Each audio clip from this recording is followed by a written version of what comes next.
രാജ്യം പിടിക്കാനുള്ള മോഹം ബാക്കി നിൽക്കെ ബി.ജെ.പിയുടെ അടിവേരിളകുന്ന വാർത്തകളാണ് പുറത്തുവരുന്നത്.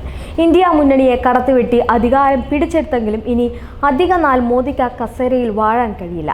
ആ ഞെട്ടിപ്പിക്കുന്ന സർവേയാണ് പുറത്തുവരുന്നത്. അടുത്തതായി മോദിയുടെ പിൻഗാമിയായിട്ട് ആരാണ് എത്തുന്നത്?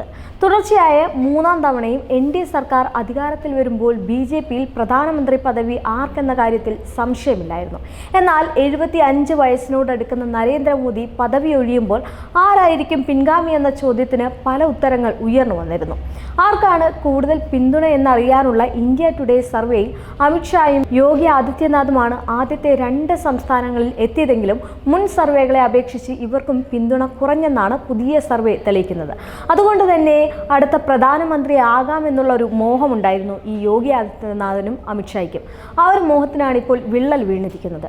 2023 ഓഗസ്റ്റിലും 2024 ഫെബ്രുവരിയിലും നടത്തിയ സർവേയിൽ അമിത്ഷായ്ക്ക് ലഭിച്ച പിന്തുണ യഥാക്രമം 28.29 വീതമാണെന്നെങ്കിൽ ഇത്തവണ അത് 25 എത്തിയിരുന്നു.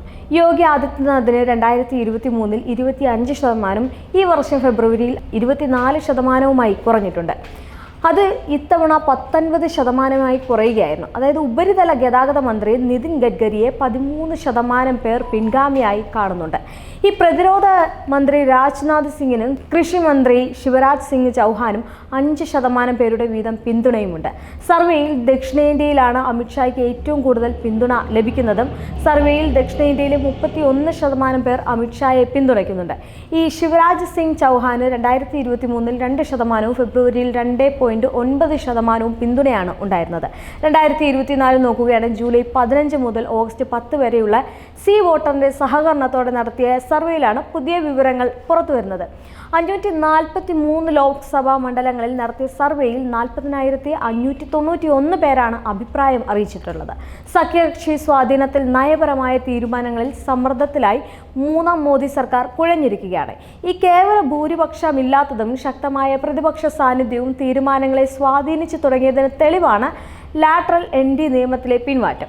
ഈ 2 മാസത്തിനിടെ 4ാം വട്ടമാണ് സർക്കാരിൻ്റെ യു-ടേൺ നടക്കുന്നത്. അതായത് ബി.ജെ.പിക്ക് കേവല ഭൂരിപക്ഷമില്ലാത്തതിനാൽ സഖ്യകക്ഷികളെ പരിഗണിച്ച് മാത്രമേ സർക്കാരിന് മുന്നോട്ട് പോകാൻ സാധിക്കൂ എന്നതാണ് ഈ കാണിക്കുന്നത്. തീരുമാനങ്ങളിലെ പിന്മാറ്റം പ്രധാനമന്ത്രി ദുർബലനായി തുടങ്ങി എന്നത് തെളിയിക്കുവാൻ അല്ലെങ്കിൽ ചിത്രീകരിക്കുവാൻ പ്രതിപക്ഷവും ശ്രമിക്കുന്നുണ്ട്. നമുക്കിപ്പോഴുള്ളത് ദുർബലനായ പ്രധാനമന്ത്രിയും ശക്തനായ പ്രതിപക്ഷ നേതാവുമാണെന്ന കോൺഗ്രസ് എം.പിയായ മാണിക്കൻ ടാഗോറിന്റെ പ്രതികരണം ഈയടുത്ത് പ്രചാരണത്തിന് അടിവരയിട്ടിരുന്നു. നേരത്തെ തന്നെ ബി.ജെ.പി സർക്കാരുകളിൽ നിന്ന് മാറി ഇത്തവണ എൻ.ഡി.എ സർക്കാരിന് ഭരിക്കുന്നു എന്ന് ഓർമ്മിപ്പിക്കുന്നതാണ് ലോക്സഭയിലെ സഖ്യങ്ങൾ. ബി.ജെ.പിക്ക് 240 എം.പിമാർ മാത്രമായതിനാൽ കേവല ഭൂരിപക്ഷമില്ല എന്ന് പറയാം. 16 എം.പിമാരുള്ള തെലുങ്ക് ദേശം പാർട്ടിയുടെയും 12 അംഗങ്ങളുള്ള ജെ.ഡി.യുവിൻ്റെയും പിന്തുണയിലാണ് എൻ.ഡി.എ മുന്നണി ഭരിക്കുന്നത്. മാത്രമല്ല അവർ ഈ ഒരു കാര്യം വലിയ രീതിയിൽ ചർച്ചയാക്കുന്നുമുണ്ട്.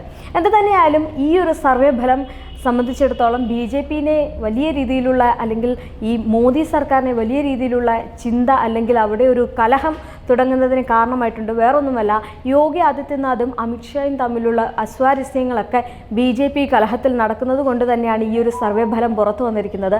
അതുകൊണ്ട് ആർക്കായിരിക്കും ഒരു കാര്യത്തിൽ ഈ വലിയ രീതിയിലുള്ള ഒരു സർവേ റിപ്പോർട്ടാണ് വന്നിരിക്കുന്നത്. എന്തു തന്നെയായാലും മോദിയുടെ അടുത്ത പിൻഗാമി ആരായിരുന്നാലും അവരെ തെറിപ്പിക്കുമെന്നാണ് പ്രതിപക്ഷം മുൻകൂട്ടി പറയുന്നതും അല്ലെങ്കിൽ തീരുമാനിച്ച് ചില പ്ലാനുകൾ ഇറക്കുന്നതും.